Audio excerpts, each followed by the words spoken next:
पेंदे खान की फौजों को भीषणतम अंजाम मिला, तब पिता से त्यागमल को तेग बहादुर नाम मिला। अरे आदमखोर दरिंदे थे हर चौराहे हर चौक पर, दुधमुहे बच्चे रखे जाते थे उनके भालों की नोक पर। ये सुनकर सच्चे बादशाह एक पल को आंखें मीच गए, मानो धर्म की रक्षा को किरपान हाथ से खींच। भाई मती दास के धड़ के ऊपर ज्यों ज्यों आरा चलता गया, हिंदुओं के दिल में ये विश्वास त्यों त्यों पलता गया कि गीदड़ों के झुंड कभी सिंहों के कदम हटा सकते हैं, तेरी तलवारें कम पड़ जाएंगी इतने शीश कटा सकते हैं। गुरु साहिब के शीश पे जब जल्लाद की तलवार डोली होगी, वो तलवार भी रोते रोते चुपके से ये बोली होगी, अरे किस मिट्टी के बने हो सदगुरु।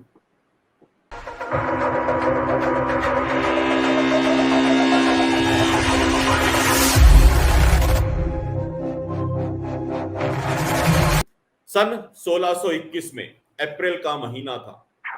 सन 1621 में अप्रैल का महीना था। अवतरित हुए वो सतगुरु जिन्हें मानवता को जीना था। माता पिता ने बड़े प्यार से उनका त्यागमल नाम धरा। बचपन से ही शस्त्रों और शास्त्रों का पूरा ज्ञान भरा। पाप विरुद्ध लड़ने का जैसा जज्बा था जटायु में। करतारपुर की जंग लड़ी बस 13 वर्ष की आयु में, और पेंदे खान की फौजों को भीषणतम अंजाम मिला। पेंदे खान की फौजों को भीषणतम अंजाम मिला, तब पिता से त्यागमल को तेग बहादुर नाम मिला। Very good, very good. तब पिता से त्यागमल को तेग बहादुर नाम मिला। सदा चले सदा चले सदा चले सदा चले अपने जीवन में गुरुओं की ही लीक पर, मानवता की रक्षा हेतु गुरु ग्रंथ साहिब की सीख पर, और मीरी पीरी के अनुयायी को पंथ का इतना ज्ञान मिला, नौवे गुरु के रूप में उनको गुरु गद्दी का मान मिला। नौवे गुरु के रूप में उनको गुरु गद्दी का मान मिला। मुगल सल्तनत में भारत की औरंगजेब का दौर उठा।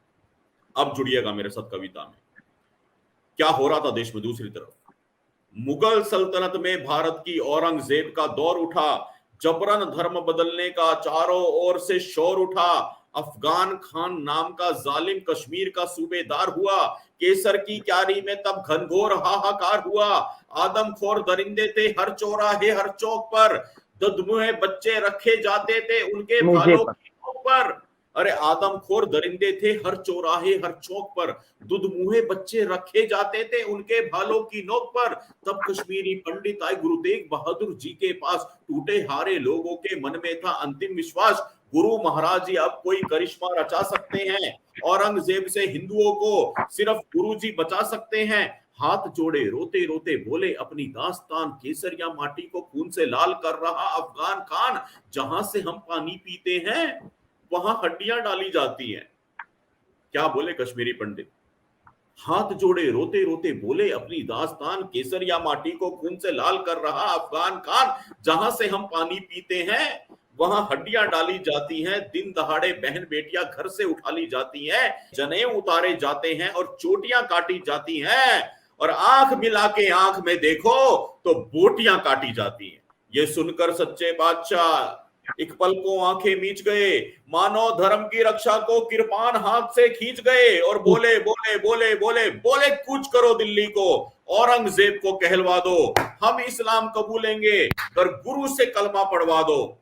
नामर्द औरंगजेब ने तब फौजों को मुस्तैद किया। बीच डगर गुरुजी को धोखे से उसने कैद किया। धरती डोली अंबर कांपा, कुछ ऐसा होने वाला था। धर्म की खातिर सिंहों का टोला इतिहास रचने वाला था। धर्म की खातिर सिंहों का टोला इतिहास रचने वाला था। कैसा इतिहास? आइए मेरे साथ दिल्ली चलते हैं। धर्म की खातिर सिंहों का टोला इतिहास रचने वाला था। भाई मती दास के धड़ के ऊपर ज्यों ज्यों आरा चलता गया। भाई मती दास के धड़ के ऊपर ज्यों ज्यों आरा चलता गया, हिंदुओं के दिल में ये विश्वास त्यों त्यों पलता गया।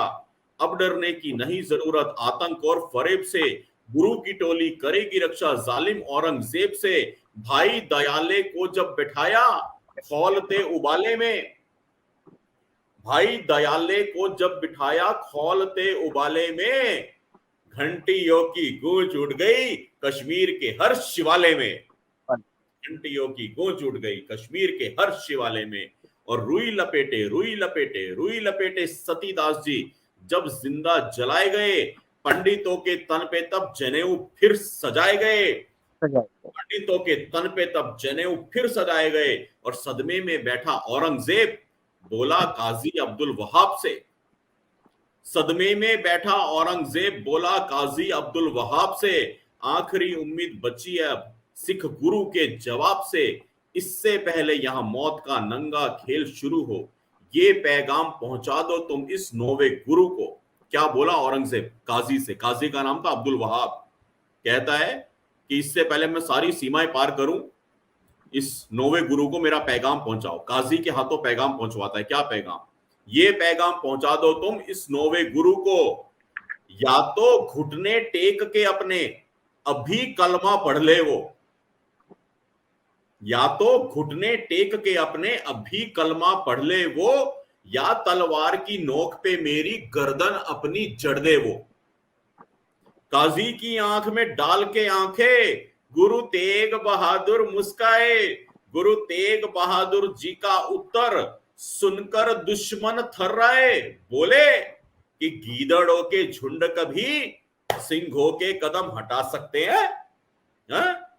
कि गीदड़ों के झुंड कभी सिंहों के कदम हटा सकते हैं? तेरी तलवारें कम पड़ जाएंगी, इतने शीश कटा सकते हैं। Very good. लेकिन ये जो अंतिम चार पंक्तियां, इसमें कवि ने एक कल्पना की है। देखो, उनका काम था मारना, वो जिहादी थे, जल्लाद थे। तलवार एक निर्जीव वस्तु थी। जब वो तलवार गुरु जी के शीश पे यहां चली होगी, तलवार ने जब गुरु तेग बहादुर जी का गर्दन काटी होगी, तो तलवार सबसे पास होती है कान के, जब गर्दन पे यहां चलती है तो कवि की कल्पना इतनी सी है कि शायद वो तलवार कुछ कह गई होगी गुरु तेग बहादुर जी के कान में। इस पूरी कविता में मेरी बस ये कल्पना है, बाकी तो इतिहास है भैया। तेरी तलवारें कम पड़ जाएंगी, इतने शीश कटा सकते हैं। गुरु साहिब के शीश पे जब जल्लाद की तलवार डोली होगी, गुरु साहिब के शीश पे जब जल्लाद की तलवार डोली होगी, वो तलवार भी रोते रोते चुपके से ये बोली होगी, अरे किस मिट्टी के बने हो सदगुरु। क्या कहा होगा तलवार ने? बस यही सोचा है मैंने, और यही मेरी कविता है कि वो तलवार भी रोते रोते चुपके से ये बोली होगी, किस मिट्टी के बने हो सतगुरु, अरे किस मिट्टी के बने हो सतगुरु, निकली नहीं एक भी चिख।